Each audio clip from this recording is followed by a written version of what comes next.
नमस्कार, आप देख रहे हैं बहस बिहार की और आपके साथ मैं हूं विवेक। 2-3-4 दिनों से लगातार हमले पर हमले हो रहे हैं। INDIA को लेकर के, नाम की ताकत को लेकर ये आगे बढ़ रहे हैं, लेकिन होने वाला कुछ नहीं है। एक तरफ नीतीश कुमार का बयान आया था, उन्होंने कहा कि बिल्कुल सफाया हो जाएगा, लेकिन जिस कॉन्फिडेंस में है उस कॉन्फिडेंस की जो पूरी व्याख्या है वो सदन में अमित शाह ने कर दी, देश के प्रधानमंत्री नरेंद्र मोदी ने कर दी, स्मृति ईरानी ने अपनी बात कही, तो तमाम जो एनडीए के नेता हैं, बीजेपी के नेता हैं, उन्होंने सब कुछ रख दिया। चिराग पासवान ने भी पूरे दमदार तरीके से कहा। सवाल यह है कि कोई तो एक ऐसा ड्राफ्ट होगा, कुछ तो ऐसा प्लान होगा जिसके आधार पर आप कहें कि भाई हम आपको हरा देंगे। लेकिन आपके तर्कश में कितने तीर हैं, कौन से तीर कहां से आप लेकर आए हैं, कितना ताकत है उसके अंदर, यह सब एक आधार होता है जिसके बिना पर आप कहते हैं कि हमने तीर चलाया और आगे वाला भस्म हो जाएगा। लेकिन सिर्फ बात कहने के लिए और बातों को बराबर दोहराते रहने के लिए चलिए ठीक है, गालिब ख्याल अच्छा है, लेकिन सवाल है कि मोदी से मुकाबले का कुछ तो एजेंडा होगा, कुछ तो प्लानिंग होगी। INDIA पर इतने बड़े बड़े हमले होते जा रहे हैं, जवाब मिल रहा है, सारी कवायदें हो रही हैं, लेकिन उसके बाद भी कह रहे हैं कि नहीं, बिहार से बीजेपी का सफाया हो जाएगा। एक तरफ सदन में चिराग पासवान कहते हैं कि एनडीए 40 की 40 सीट, इधर यहां पर कहा जा रहा है कि हम आपका सफाया कर देंगे। लेकिन इस प्लान को जानना बेहद जरूरी है हमारे लिए, आपके लिए। तो एक अपील आपसे, हर दिन की तरह कि जो लोग सोशल मीडिया साइट पर हमारे साथ जुड़े हैं वो जुड़े रहिएगा, कमेंट बॉक्स को भरते रहिएगा, अपनी तरफ से अपने सवाल को जरूर रखिएगा ताकि हमें मदद मिल सके। लेकिन सवाल है कि सफाया होगा कैसे, हम उस प्लान को जानना चाहते हैं, उस आधार को जानना चाहते हैं जिसके बल पर आप कह रहे हैं कि पूरी तरह से सफाया कर देंगे। कौन सी ऐसी रणनीति है? अगर आपकी महत्वाकांक्षा पर सभी जो INDIA में जितने दल हैं, जितने नेता हैं, जितने शीर्ष नेता हैं, अगर उनके पास अपनी प्लानिंग है, महत्वाकांक्षा नहीं है, किसी एक को लेकर हम आगे बढ़ रहे हैं, तो वो दिखना चाहिए। लेकिन 2 बैठकें हो चुकी है, और भी बैठकें होंगी, और ऐसे में किसी एक को सामने रखकर, किसी एक छतरी वाली बात को आगे रख करके आप चल सकते हैं। लेकिन सवाल है कि जो कहा जा रहा है, जो आरोप लगाए जा रहे हैं, उसका उत्तर भी सही तरीके से आप नहीं दे पा रहे हैं।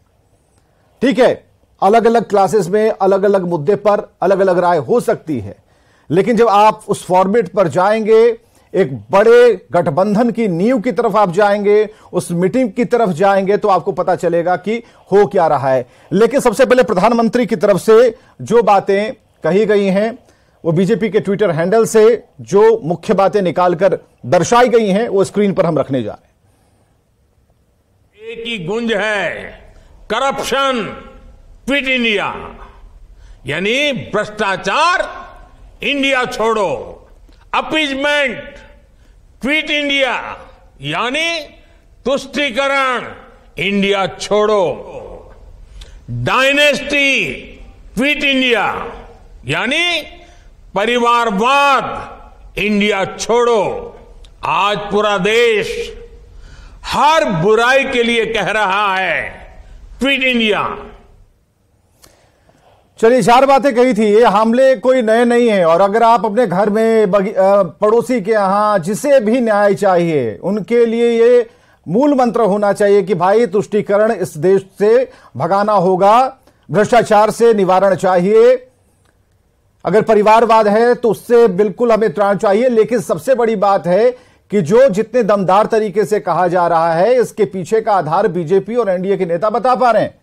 काउंटर करने का सवाल है। चलिए शुरू करते हैं डिबेट। विवेकानंद पासवान प्रवक्ता बीजेपी से हमारे साथ इस वक्त मौजूद हैं, हेमराज राम प्रवक्ता जेडीयू से हमारे साथ मौजूद हैं, चंद्र प्रकाश नेता कांग्रेस से हमारे साथ हैं, राजेश भट्ट जी प्रवक्ता LJPR से। सबका एक साथ बहुत बहुत स्वागत करना चाहेंगे। लेकिन क्या प्लान है, इसे जानना हमारी भी काफी उत्सुकता है। चंद्र प्रकाश जी, जो बातें कही गई, जो दमदार तरीके से आप लोग कह रहे थे कि प्रधानमंत्री क्यों नहीं आ रहे, प्रधानमंत्री तो आ गए, जो बातें उन्होंने कही उसका काउंटर करने के लिए आज प्रेस कॉन्फ्रेंस राहुल गांधी को करनी पड़ी।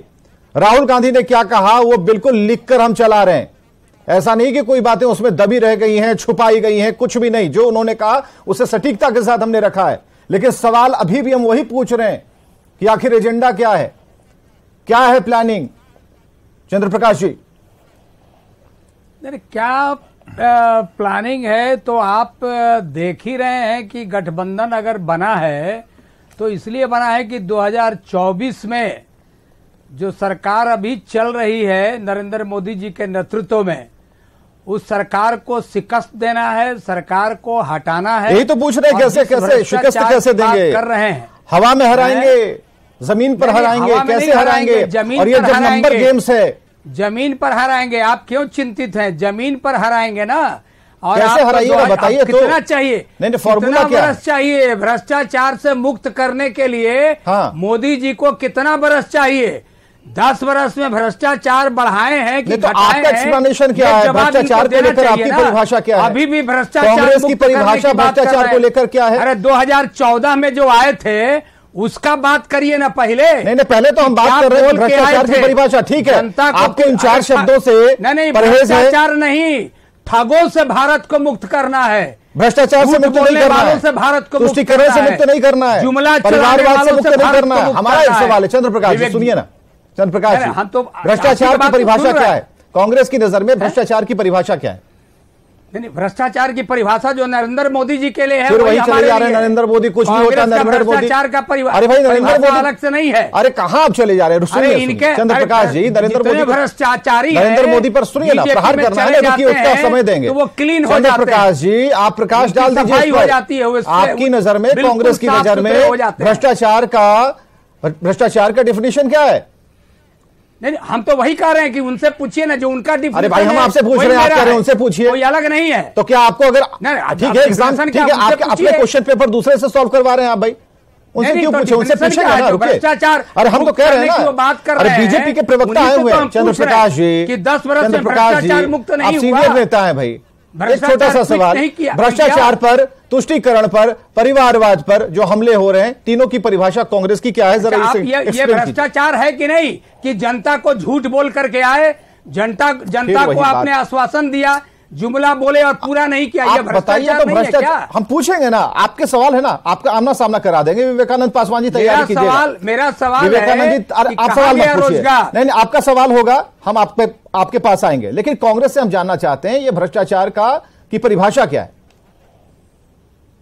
भ्रष्टाचार की परिभाषा हमको बताने का जरूरत नहीं है। फिर भ्रष्टाचार हर मामले में क्वेश्चन आया हुआ है, क्वेश्चन पेपर में छपा हुआ है। पहला सवाल है विवेकानंद पासवान जी से पहले, हिमराज राम से पहले चंद्र प्रकाश जी से यह सवाल है कि भाई क्या है भ्रष्टाचार?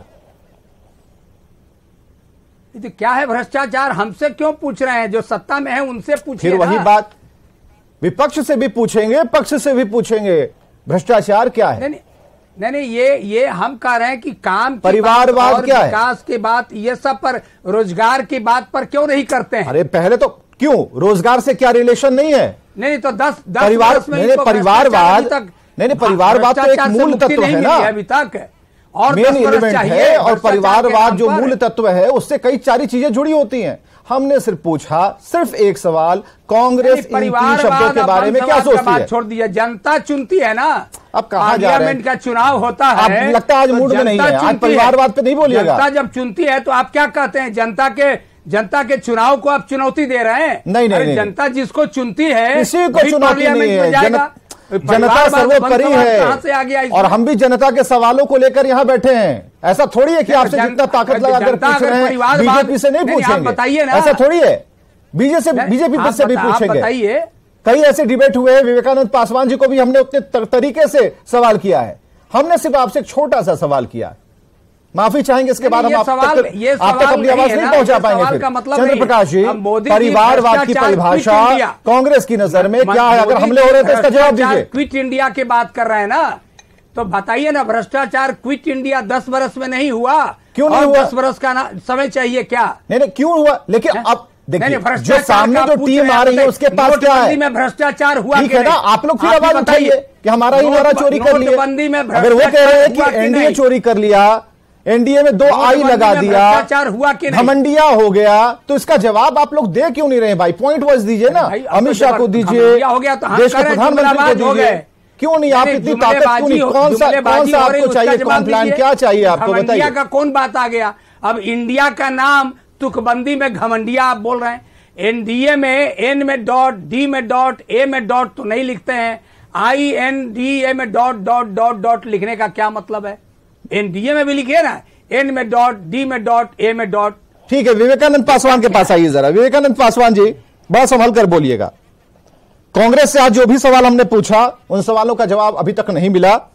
8 मिनट हो चुके थे, हमने भरसक कोशिश की और यह पब्लिक डोमेन में है। अगर आपके ऊपर हमले हो रहे हैं तो जैसा सवाल होगा वैसा जवाब दिया जाएगा, लेकिन बीजेपी ने जैसा सवाल किया वैसा जवाब उसे नहीं मिला, इसलिए अतिरिक्त सवाल और पूछ दिए गए। विवेकानंद पासवान जी, फॉर्मूला तो यहां से आपको मिलने से रहा। अगर आप कहेंगे विवेकानंद पासवान तो हम हिमराज जी के पास भी चले जाएंगे। इंतजार करेंगे 2 मिनट। देखिए विवेक जी, इनके पास जवाब नहीं है, इनके पास जवाब नहीं है। 2014 के बाद एक भी मंत्री पर भ्रष्टाचार का आरोप नहीं लगा है मोदी सरकार में। एक दूसरी बात, इसके इन लोगों के पास देश से ज्यादा परिवार का चिंता है। न नियत है, न नीति है, न विजन है। मैं कहता हूं ये लोग को, इन लोग को देश के वैक्सीन पर नहीं विश्वास है, अब विदेशों के अफवाह पर विश्वास है, सेना के पराक्रम पर नहीं विश्वास है, पड़ोसी देशों के अफवाह पर विश्वास है। कैसी बात करते हैं? इनके पास जवाब नहीं मिलेगा विवेक जी। मैं दावे के साथ कहता हूं, नरेंद्र मोदी जी 80 करोड़ जनता को, देश के जनता को केंद्र सरकार द्वारा लाभ, कल्याणकारी योजना का लाभ पहुंचाया है। बिहार में 8 करोड़ जनता को जन कल्याणकारी योजना का लाभ पहुंचाया। कहते हैं नीतीश जी सफाया कर देंगे।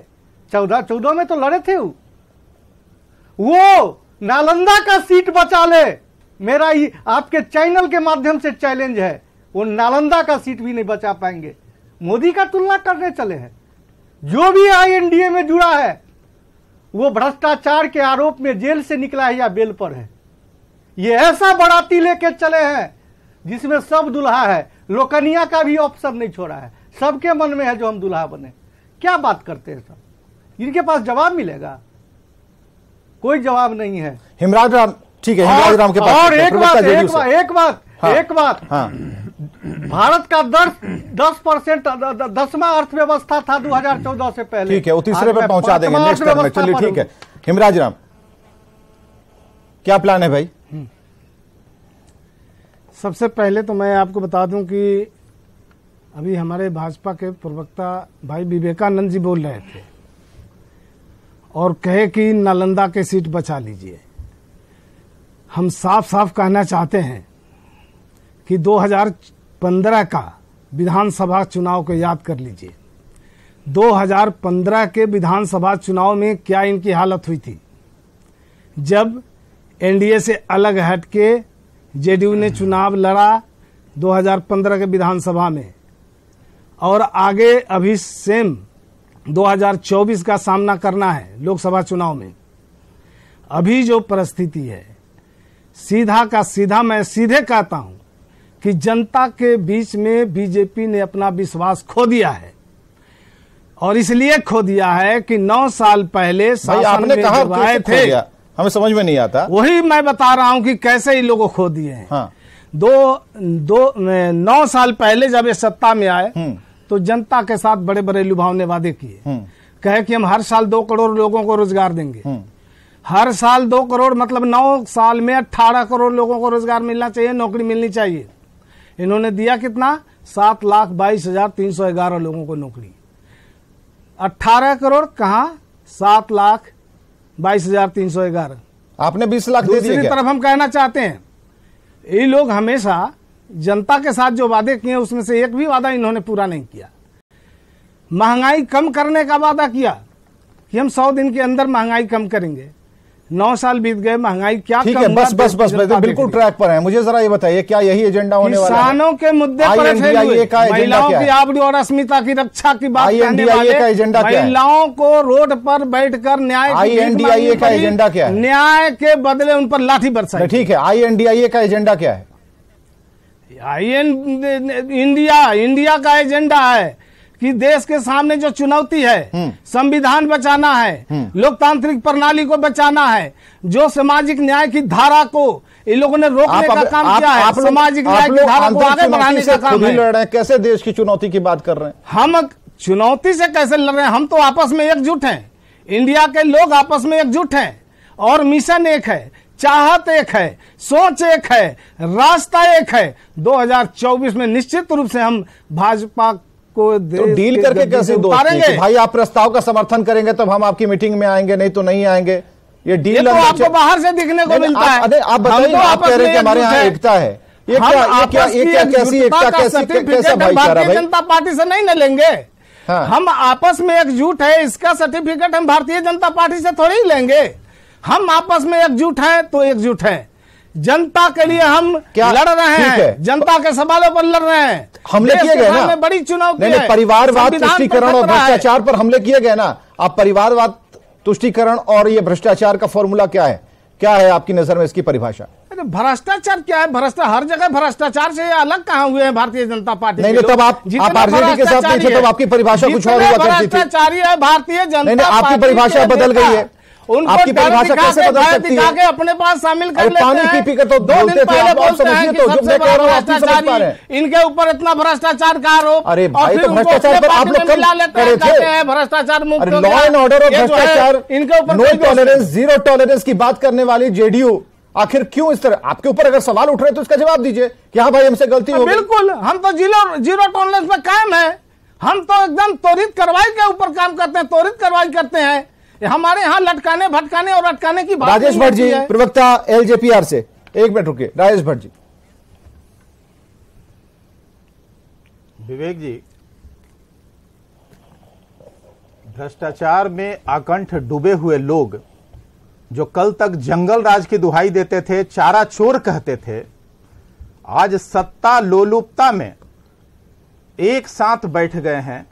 और आईएनडीए, मैं नहीं कहूंगा इंडिया कभी, इसलिए कि यह देश के सम्मान के साथ एक बड़ा खिलवाड़ है कहीं ना कहीं। आईएनडीए कभी हो ही नहीं सकता, क्योंकि इंडिया पूरे विश्व में आज जिस गति से आगे बढ़ रहा है देश के यशस्वी प्रधानमंत्री के नेतृत्व में, मैं समझता हूं कि घोर अपमान है कहीं ना कहीं उस नाम का। इसलिए देश के सम्मान के साथ खिलवाड़ करने वाले ये भ्रष्टाचारियों का जो जमावड़ा खड़ा हो रहा है विपक्षी दलों का, मैं पूरे यकीन के साथ कह सकता हूं कि लोकसभा से पहले ही ये बिखर के रह जाएंगे। क्योंकि ये शर्तों पे जो है ना, शर्तों पे ये गठबंधन हो रहा है। किसी को अध्यादेश में सहमति चाहिए, किसी को सत्ता में साझेदारी चाहिए।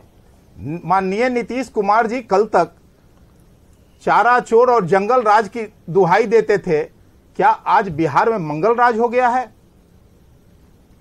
विवेक जी, एक बड़ा प्रश्न है। ये कभी भी भ्रष्टाचारी लोग एक नहीं हो सकते, क्योंकि ये सब सिर्फ सत्ता के लिए बने हुए लोग हैं। आप बताइए कि भ्रष्टाचार की बात करते हैं, बिहार में सृजन घोटाला से बड़ा भ्रष्टाचार कौन सा हुआ? नल जल योजना की बात कर लें, टंकी ऊपर टंगी हुई है, कहीं पानी नहीं चल रही है, कहीं टूटी गायब है, कहीं टंकी ही गायब है, कहीं टंकी गिरती हुई नजर आती है। आप ही के चैनल के माध्यम से लगातार जो है इस बात को मैं देखा करता हूं। तो यह दुर्भाग्य है कि भ्रष्टाचार पे 8 मिनट, अभी हमारे बड़े भाई बैठे हुए हैं कांग्रेस के प्रवक्ता, 8 मिनट उनको जो समय आपने दिया, मैं नहीं समझा कि भ्रष्टाचार पर अब कुछ भी संतुष्ट हो पाए होंगे। भ्रष्टाचार को लेकर उन्होंने एक बात ऐसी नहीं दिखाई या एक बात प्रमाणित करने का प्रयास नहीं कर सके जिससे आप संतुष्ट हो सके। देखिए, एक बात तो तय है, समय की समाप्ति यहां पर होती है, लेकिन बीजेपी जो लगातार कहती है उसे आप समझिए कि बीजेपी 12 महीने जो लोड रहती है अपने जो अपने हथियारों को चमकाती रहती है, धार देती रहती है, इसलिए कि वो चुनावी मोड में होती है। लेकिन सवाल है कि जो सवाल उनकी तरफ से पैदा हो रहे हैं उसका एक माकूल जवाब उसी तरीके से होना चाहिए। अगर ठीक है, आप कह रहे हैं कि यहाँ पर मुहावरे बनाए जा रहे हैं, तुकबंदियां बनाई जा रही हैं, तो क्या आपकी हिंदी इतनी कमजोर है? आपके जो स्क्रिप्ट राइटर इतने कमजोर हैं? आपके प्रवक्ताओं में क्या उतनी समझ नहीं है इन सभी बातों? क्योंकि जब लड़ाई होगी तो धूम धड़ाके से होगी, सवालों का जवाब उतनी ही मजबूती से दिया जाएगा। यहां पर आपको भी परिभाषा गढ़नी होगी। अगर आपके पास पीछे जब आप मुड़कर देखेंगे और लगे कि सब कुछ सटीक है, सही है, तब आप एक अच्छी परिभाषा दे सकते हैं, और नहीं होगा तो बस इसी तरीके से कि भाई उन्होंने क्या किया, फलाने ने क्या किया। बहुत बहुत शुक्रिया, बहुत बहुत शुक्रिया इस डिबेट में आने के लिए।